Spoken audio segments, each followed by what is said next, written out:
Penyebab power supply switching sulit diperbaiki. Jadi teman-teman, kita lihat misalnya yang ini power supply switching pada speaker aktif. Kalau yang model begini seperti ini masih mudah karena komponennya besar ya. Kemudian dia tidak menggunakan IC PWM.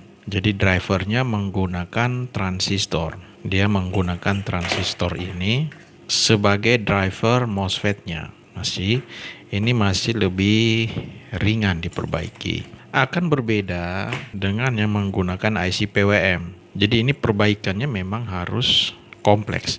Dari IC PWM sampai optocoupler WL431 harus dikoreksi. Dan yang paling sulit teman-teman, power supply komputer yang sekarang ya, yang komputer all-in-one. Ini memang agak sulit kalau kita belum menguasainya ya, apalagi menggunakan dua optocoupler seperti ini. Dan juga ada ini ya, ini juga power supply komputer yang mini. Sekarang sudah seperti ini. Kalau kita sudah paham, kita akan mudah memperbaikinya. Yang ini punyanya AC ya, AC sudah yang inverter ya, bisa lebih mudah kalau kita sudah memahaminya. Berikut penyebab kenapa dia sulit diperbaiki. Penyebab power supply switching sulit diperbaiki. Jadi kita lihat power supply switching sulit diperbaiki karena pertama ini ya, rangkaian yang kompleks teman-teman ya. Jadi kita lihat ini bagian primer. Bagian primernya sampai dikemas sekecil ini ya. Jadi sangat kompleks dia. Bagian sekundernya akan mudah teman-teman, mudah diperbaiki. Tapi yang paling sulit bagian primer, terutama yang ini ya. Nah, ada modul circuit controlnya. Nah, itu yang paling rumit karena dia di bagian kontrol ini dia ada menggunakan IC PWM, MOSFET, kemudian dioda Schottky dan optocoupler ya. Ini. Nah, jadi ini harus bekerja bersamaan teman-teman. Dia sistemik kerjanya. Jadi sistemik dan harus bersamaan. Jadi bayangkan antara primer dan sekunder bekerja bersamaan. Jadi kita harus paham tentang IC PWM, tentang MOSFET, dioda Schottky dan optocoupler. Cuma 4 bagian ini.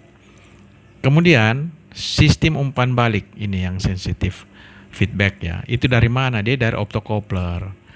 Dari optocoupler kemudian ada IC regulatornya. Untuk IC regulator ini maksudnya IC regulator untuk kerjanya si optocoupler ya, tekanan kerjanya si optocoupler. Nah, optocoupler ini biasa dia feedbacknya ke IC PWM. Nah, jadi kita harus mengerti tentang IC PWM dan juga si optocoupler. Dengan demikian teman-teman, kesulitannya bisa kita tekan ya, bisa kita kurangi dalam mereparasi. Dan ini ketiga, bekerja pada frekuensi tinggi ini ya. Nah, ini harus kita pakai osiloskop. Dari mana dia? Ini dari IC PWM lagi. Makanya penting kita menguasai IC PWM. Kemudian banyak komponen yang rentan rusak ini ya. Kembali lagi ini ada MOSFET-nya, ada dioda Schottky-nya. Kemudian ada IC PWM-nya ya. Ini seri-serinya nih. Ini IC PWM-nya. Dan resistor kecil dan kapasitor. Ini yang rentan rusak teman-teman. Jadi tidak serta-merta kita mengganti ya, tapi kita harus mengerti dulu. Kelima, proteksi otomatis menyulitkan diagnosis. Ini teman-teman, jadi proteksi otomatis ini kadang dia over voltage, over current, dan over temperatur. Ini di mana dia semua ini kapasitas ini di IC PWM teman-teman. Jadi IC PWM memegang peranan ya. Kemudian gangguan noise ini maksudnya gangguan ke komponen yang lain. Namun ini sudah dari pabrikan ya, ini sudah diproteksi ya, ini sudah diproteksi sama pabrik. Oke. Yang ketujuh, komponennya nih sulit ditemukan benar ya ini. Jadi dia sudah dibuat khusus dari pabrik. Jadi kita harus mengganti yang kompatibel dan datasetnya lagi ya. Jadi pengetahuan tentang dataset. komponen tuh ya teman-teman. Karakteristik komponen harus kita kuasai. Kemudian kerusakan bisa menyebar. Ini yang paling sering terjadi. Bukan kita ganti MOSFET, ganti IC PWM, terus langsung jadi ya.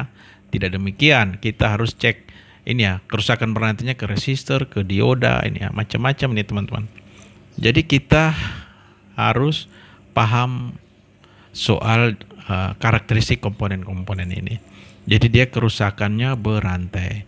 Jadi kesimpulannya ini ya teman-teman, bisa teman-teman baca di sini.